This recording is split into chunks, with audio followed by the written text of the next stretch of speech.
A União das Casas Espíritas da Zona Norte apresenta O Espiritismo está no ar, um programa que anuncia, esclarece e consola.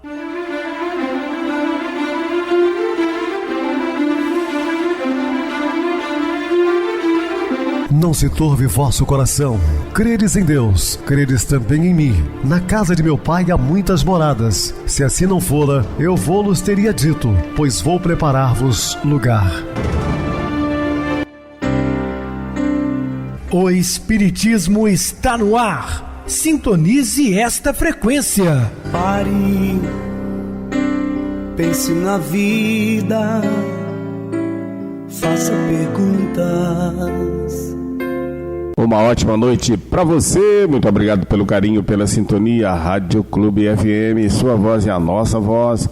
Estamos no ar de segunda a sexta desde 2014 pela emissora, depois também pelo YouTube, o canal é Viver _ Melhor.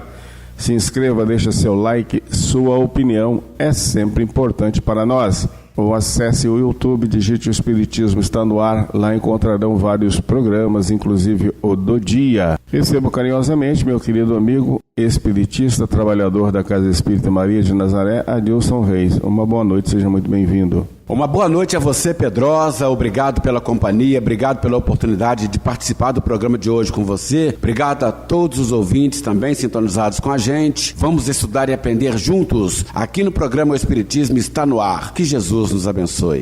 Bem, meus irmãos, vamos estudar sobre o reino dividido. Dúvidas, entre em contato conosco, ligando para o WhatsApp da Rádio Clube FM, que é 0 operadora 32 999327758. Para falar comigo, utilize a TIM 988012675. O WhatsApp é 9844949, novamente 59. O e-mail, o espiritismo está no ar, @hotmail.com. Interajam conosco, façam perguntas, tirem dúvidas, podem dar sugestões ao programa. Estamos à disposição dos ouvintes. Vamos agora para aquele momento muito especial que é o nosso momento de oração. Sintonize esta frequência. O Espiritismo está no ar. Momento de oração. Nunca digas, sou bananeira que já deu cacho. Não sou mais como antes. Agora não adianta mais nada. Reergue-te. As mesmas forças de antigamente ainda estão dentro de ti. Agora, mais sábias e pacientes. Talvez não possa exagerar no físico, no entanto, o teu ser está mais potente do que antes. Ajusta-te às novas realidades e dentro delas manifesta-te forte, alegre e capaz, e não te entregues ao desalento. As forças estão à tua disposição, mas se não as usa, elas perdem sentido e decaem. Inicia uma vida nova. O teu amanhã está de olho em ti e aguarda que faças agora o melhor que possas. Estamos apresentando O Espiritismo está no ar. Bem, meus irmãos, estamos de volta com o assunto da noite, falando sobre o reino dividido. Para essa razão é que Jesus de Nazaré, no episódio da cura de um obsedado, por conhecer a ação e o poder do pensamento sombrio, nos adverte: todo reino dividido contra si mesmo acaba em ruína, e nenhuma cidade ou casa dividida contra si mesma poderá subsistir. Mostrando que, para tanto, precisamos o quê? Da união, não é? Cada um de nós possui um reino ou uma casa íntima, contendo uma vastidão de sentimentos e emoções, tendências e possibilidades, pensamentos e criações. Portanto, ter na própria intimidade o reino dividido contra si mesmo, ou casa dividida contra si mesma, equivale a dizer que transitamos presos ao mundo das oposições que divide em dois, e de dentro ou de fora vivemos temerosos entre erros e acertos, entre bem e mal, entre o certo e o errado, entre a luz e as sombras, prisioneiros da polaridade. Então, cuidado com esses pensamentos, com essas atitudes, né? Diz a sabedoria oriental: os olhos e os ouvidos são saqueadores externos, emoções, desejos, pensamentos são saqueadores internos. Mas se a nossa mente estiver tranquila, alerta e desperta, poderá transmitir serenamente entre esses saqueadores sem os segregar ou dividir, e eles se transformarão em pacíficos membros do lar. Quão é importante o equilíbrio emocional, porque as pessoas muitas vezes não dão valores a essas coisas, né? Enquanto mantivermos uma luta discriminatória a fim de ter sob controle rigoroso nossos pensamentos, estaremos nos expondo ao risco de potencializá-los e de vê-los transformados em obsessões compulsivas. Vários fatores obsessivos começam por simples delinquência, né? Por não cuidar, a gente sempre fala aqui, cuidado com os pensamentos e também com o lado emocional. Não é preciso nem superestimá-los, nem subestimá-los. A propósito, não querer pensar em alguém ou em alguma coisa já nos remete mecanicamente a pensar neles. Os indivíduos que atribuem aos seus estímulos internos, pensamento, sentimento, emoção e outros tantos, um caráter absoluto, soberano e independente, não lhes dando um valor relativo nem os colocando em contato direto com a realidade, assemelham-se a uma cidade ou casa dividida contra si mesmo. Foi o que o Cristo queria nos dizer com essa passagem. Não é? Nós dividimos o que está dentro do que está fora. Então nós temos que ter uma conduta reta, né? Viver na sociedade, precisamos conviver. Joana de Anjos deixa isso muito claro, vivemos porque convivemos, mas ao mesmo tempo também cuidar da nossa casa mental, para que as influências de fora, externas, o tempo inteiro, também não altere nosso estado emocional. Para que não se perpetue a desarmonia ou o desequilíbrio na casa íntima, é necessário tomarmos posse dos atributos considerados inerentes à alma humana, que é atividade, unidade, identidade, autonomia e posicionamento. Ter posicionamento não é ser radical, não é isso. Mas você saber o que quer de fato, né? Defender os valores morais, são atributos da alma. Não se deixar levar por outras mentes. É muito comum, né, a gente usar uma expressão até chula, né?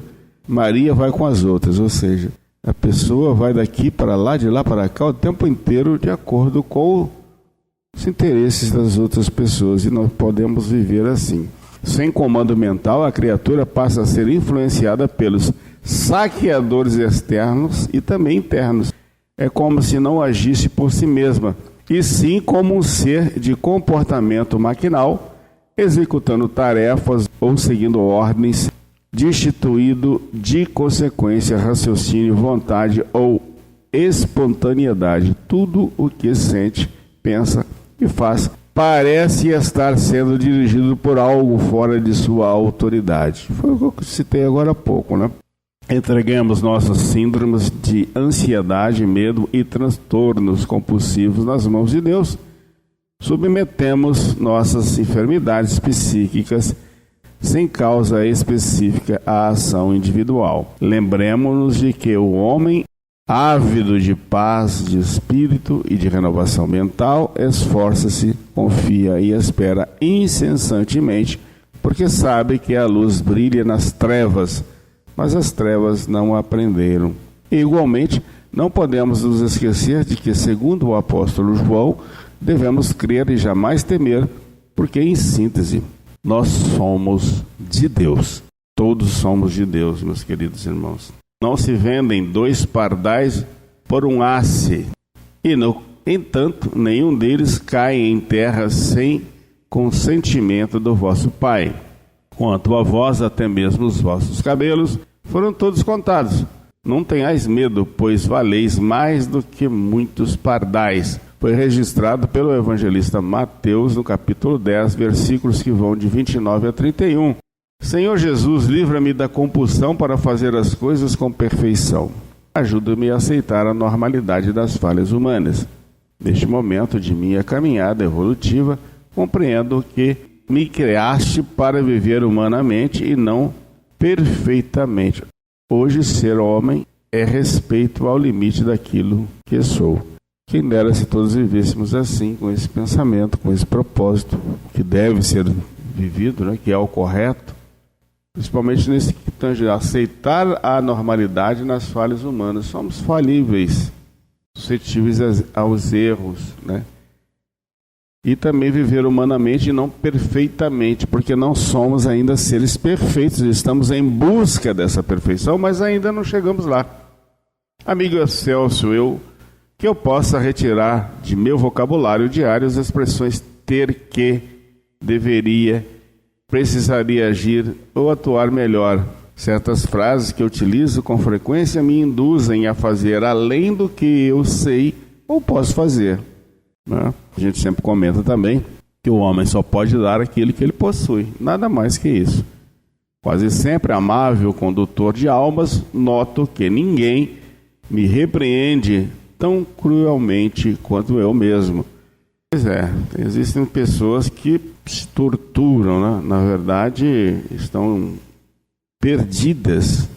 Disse certo dia: não se vendem 2 pardais por um asse. E, no entanto, nenhum deles cai em terra sem o consentimento do nosso Pai. Quanto a vós, até mesmo os vossos cabelos foram todos contados. Não tenhais medo, pois valeis mais do que muitos pardais. Todavia, Senhor, quase sempre me esqueço dessas tuas palavras de confiança e destemor e tento buscar no perfeccionismo uma forma de compensar meu medo de viver, de indenizar a segurança que me domina, de conter minha inquietação diante da existência. Então, pensemos bastante sobre isso, porque Deus sabe tudo o que pode nos acontecer. Esclarece-me, mestre Galileu, para que eu perceba com clareza minhas fronteiras internas e externas e jamais deixeis que me compare com outros. Quando faço comparações, sempre me frustro, Senhor. Que eu perceba até onde devo ir, até onde minhas forças aguentam, até onde são úteis e verdadeiras as minhas buscas existenciais. Não permitais que eu me fantasie de herói ou de supercriatura, uma vez que pertenço à raça humana, tenho dificuldades e pontos fracos. Estou aprendendo lições comuns e vivendo situações apropriadas às minhas forças. Tudo com o tempo, tá? Porque não podemos fazer nada daquilo além das nossas forças. Rabi de Nazaré, não consintas que eu ignore os meus erros, pois dessa forma tudo que eu teria que aprender com eles ficaria prejudicado. Luz do mundo, quando a síndrome de onipotência me envolver a casa mental, ajuda-me a me desvencilhar dela rapidamente, a admitir minha vulnerabilidade e a retomar o que me é devido, minhas possibilidades inatas, singelas e naturais. A minha mais pura intenção, Senhor, é transformar minha conduta perfeccionista, fonte oculta de ansiedade e amargura. Eu preciso mudar meu esquema mental e buscar formas alternativas de transformação para viver melhor comigo mesmo. Neste final de rogativa, despeço-me de ti, preceptor amigo, solicitando-te mais uma vez que venhas em meu socorro, auxiliando-me em minhas lutas íntimas. Senhor, livra-me da perfeição apressada que me martiriza a alma e faze com que eu possa aceitar a normalidade das falhas humanas. Esteja comigo, agora e sempre, assim seja. O lar é o sagrado vértice, onde o homem e a mulher se encontram para o entendimento indispensável. André Luiz, no livro Nosso Lar, da Federação Espírita Brasileira. Temos observado na atualidade a preocupação da sociedade com o tema família. Psicólogos, assistentes sociais, religiosos em geral, sociólogos e outros se mostram voltados a discutir e analisar a problemática do ambiente familiar frente às profundas mudanças sociais do mundo moderno. O lar é a célula básica do organismo social. Se os lares estiverem ruindo, a sociedade também estará caminhando para o caos. Lares equilibrados, sociedade equilibrada. Sem embargo, para o Espiritismo, esta não é uma preocupação nova. Desde a codificação da doutrina por Allan Kardec, os espíritos e o próprio mestre lyonês trataram com imensa propriedade a importância do núcleo familiar no processo renovador da humanidade. Como podemos definir família? Resumindo, diríamos que família, basicamente, é aquele grupo de convivência mais restrita no dia a dia. Pai, mãe, filhos e, eventualmente, outros parentes próximos mais íntimos. Já no plano espiritual, começam os planos da formação da família, supervisionados pelos dirigentes espirituais. É a formação do grupo familiar. Emmanuel lembra-nos que, antes do berço, quase sempre, conhece a alma humana plenamente desperta grande parte dos débitos que lhe induzem o coração a remergulhar nas forças do plano físico. Quando, no plano espiritual, despertos para o alcance de nossos erros e mazelas morais e conscientes dos compromissos assumidos para com outros,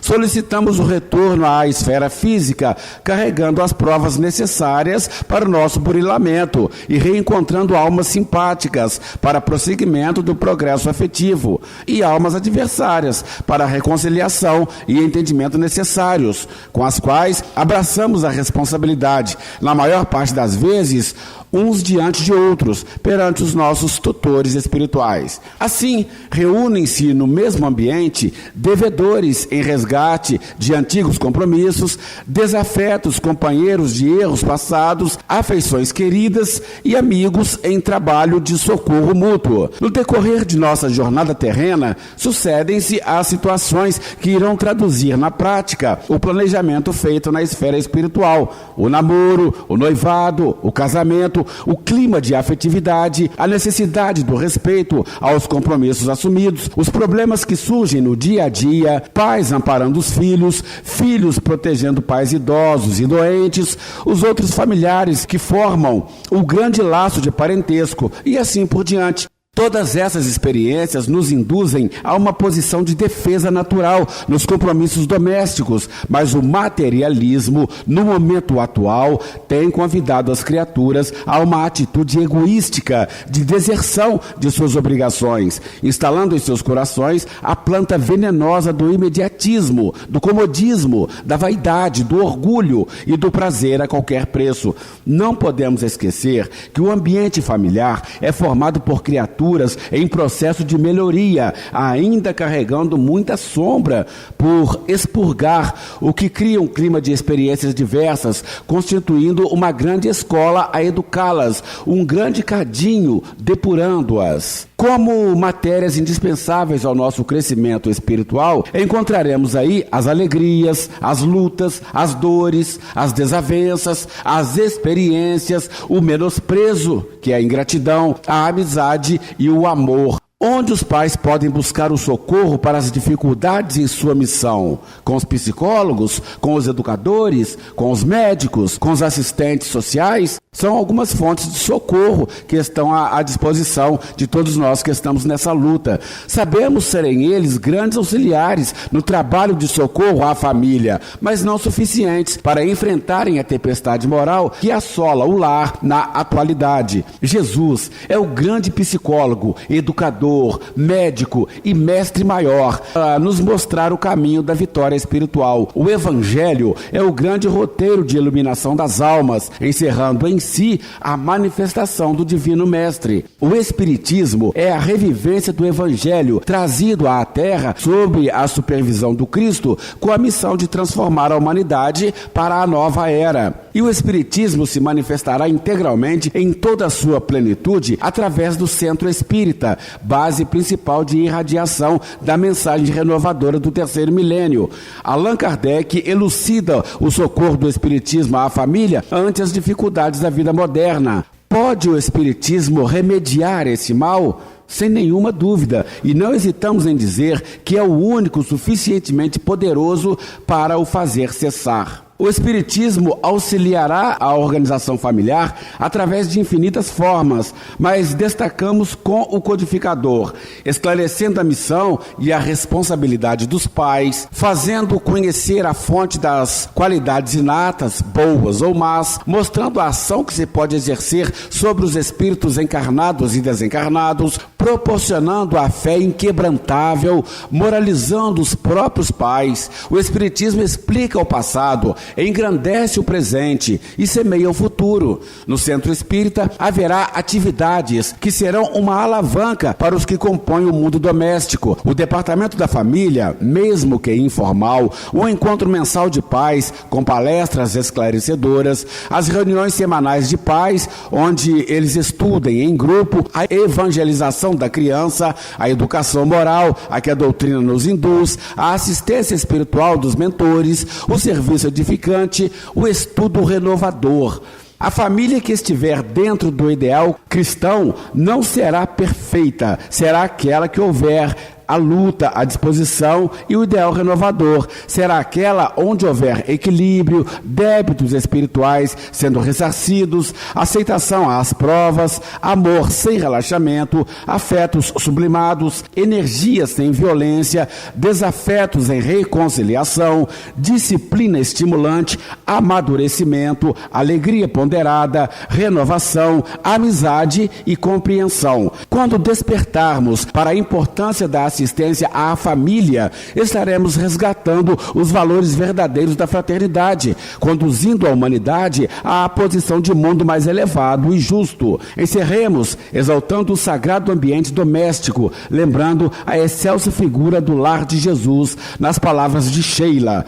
O Evangelho foi iniciado na manjedoura e demorou-se na casa humilde e operosa de Nazaré, antes de espraiar-se pelo mundo.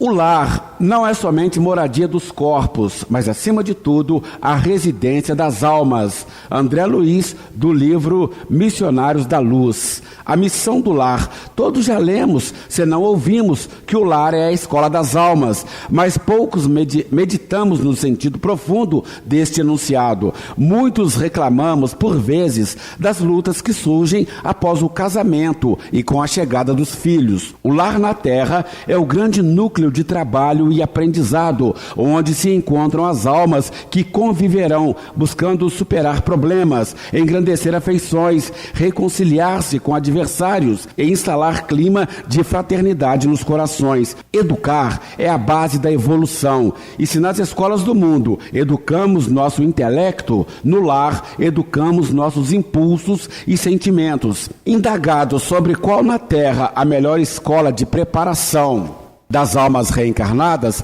Emmanuel afirma: a melhor escola ainda é o lar, onde a criatura deve receber as bases do sentimento e do caráter. No lar se encontram mais que corpos, almas, trazendo sua programação espiritual na busca do aperfeiçoamento, onde afetos e desafetos, amigos e adversários começam a construir o edifício do entendimento, aprendendo a vencer divergências ou agravando-as sob quedas de relaxamento e preguiça. A escola instrui, o lar educa. A humanidade necessita despertar para o papel principal e preponderante do lar, na renovação dos homens, no avanço da civilização. Muitos ainda teimam em restringir a educação às escolas do mundo, com aulas enriquecendo os cérebros infantis de informações, sem ensinar o valor da paciência, da tolerância, da humildade, do amor e etc. Novamente, Emmanuel conclui: os estabelecimentos de ensino propriamente do mundo podem instruir, mas só o Instituto da Família pode educar. É por esta razão que a universidade poderá fazer o cidadão, mas somente o lar pode edificar o homem. As escolas cumprem uma parte importante da educação. No lar, entretanto, enxergamos a escola do coração, onde os pais se tornam professores de seus filhos, onde ambos exercitarão seu acervo moral, sendo convidados a desenvolver a união e o companheirismo. Quando meditamos na chegada do terceiro milênio, devemos devemos nos conscientizar de que a sociedade é o conjunto de lares e que cada um desses lares é uma mini-sociedade, onde procedemos à reforma de nossa visão, conceitos, conduta, que se refletirão na sociedade global. Lares desequilibrados, sociedade desequilibrada. Lares cristãos, sociedade cristã. E aos pais, como professores, compete o esforço, a dedicação e o amor à tarefa de renovar e evangelizar o caráter de seus filhos, abraçando esse mistério com a consciência da importância de tal missão. Humberto de Campos é incisivo ao dizer-nos que ninguém pode substituir os pais na esfera educativa do coração. O destaque é nosso. No ambiente doméstico, as almas se reencontram sob variados motivos: resgate, apoio, afeições, desafetos, missões, etc., com a finalidade de estreitar os laços que as unem, pois neste ambiente de convivência contínua, interdependência, na condição de pais, filhos, irmãos, aprendem a conjugar o verbo amar. Tendo em vista a condição moral de nosso planeta, a maioria das almas que se reúnem no mesmo círculo familiar são companheiros necessitados de se reajustarem no clima da fraternidade, gerando dificuldades no convívio e desaguando na imensidão das lutas que retomamos na experiência com nossos familiares, velhos companheiros do passado. Emmanuel recorda que a aflição na equipe familiar reporta-se aos desafetos antigos. Bem, Adilson, bem explicado. Vamos agora para o intervalo musical, a seguir a nossa oração final. Nossa história.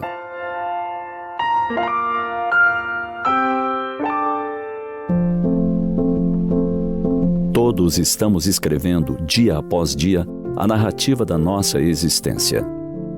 Mesmo que não percebamos, deixamos registros no coração de cada um que encontramos ao longo da nossa jornada. Cada escolha que fazemos é uma frase que escrevemos. Cada atitude, uma linha. E o tempo vai costurando tudo, preenchendo páginas, formando capítulos. Capítulos felizes, de comemorações, de conquistas, de encontros e reencontros.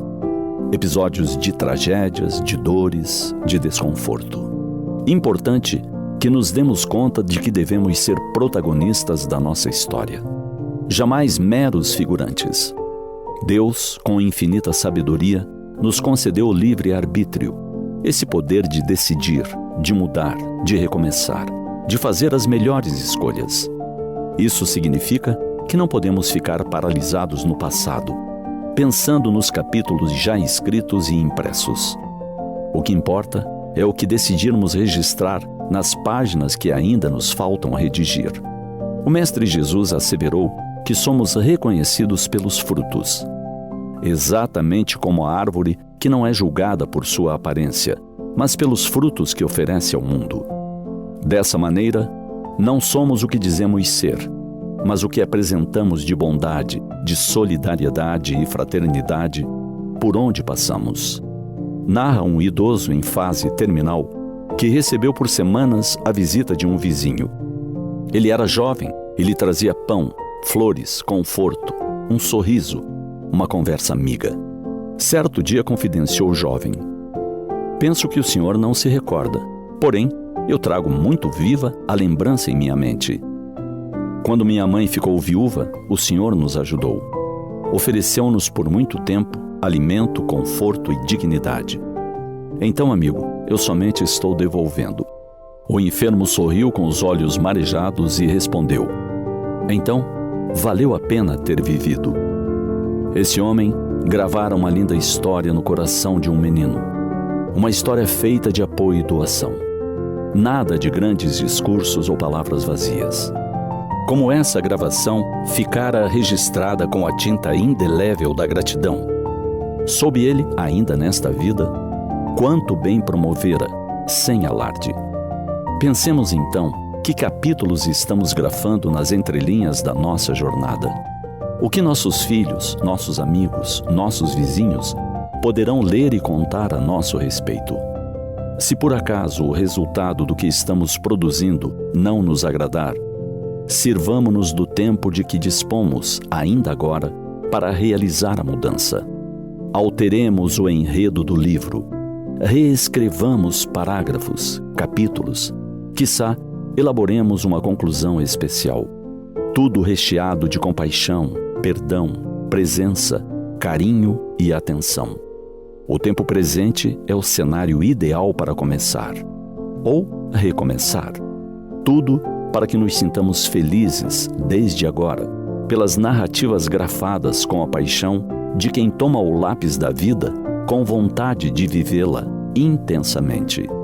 Tudo para que, quando formos convidados a partir, possamos deixar sobre a mesa de cabeceira um livro de páginas brilhantes.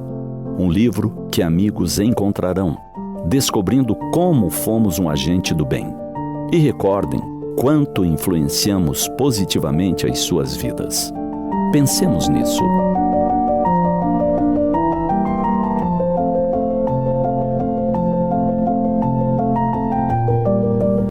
Sintonize esta frequência. O Espiritismo está no ar. Momento de oração. Senhor Jesus e Mestre, agradecidos estamos por mais uma oportunidade de trabalho no bem, divulgando sua sábia doutrina e confortando os corações doridos. Pedimos, Senhor, as suas bênçãos em forma de luz para nós no programa e todos os nossos queridos irmãos ouvintes.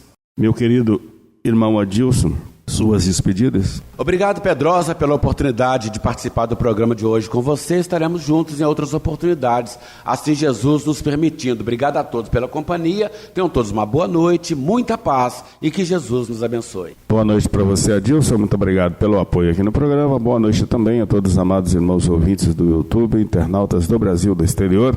Nossos irmãos da Zona Norte e de Juiz de Fora que nos acompanham com a rádio local 87,9 Rádio Clube FM. Continue ligados, ouvindo a nossa próxima atração, o programa Batidão com o DJ Tico. A seguir, na voz de Ailton Moreno, Encontro Central. Boa noite a todos e até amanhã, se Deus quiser.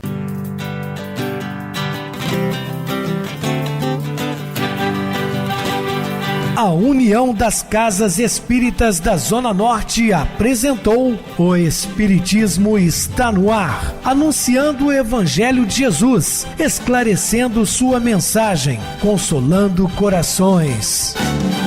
Olhe pro céu e descubra imagens de luz.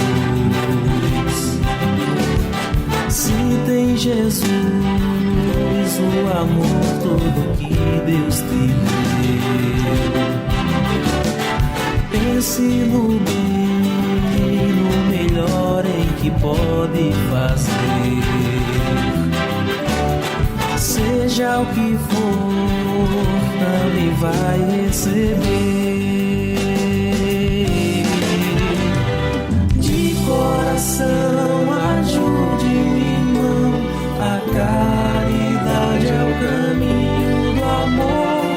Faça ainda que possa sofrer, pois bênçãos de Deus há de ter. Ame, perdoe e viva melhor a natureza, o céu e o mar. Veja o encanto que a vida nos dá, a chance eterna que temos para amar.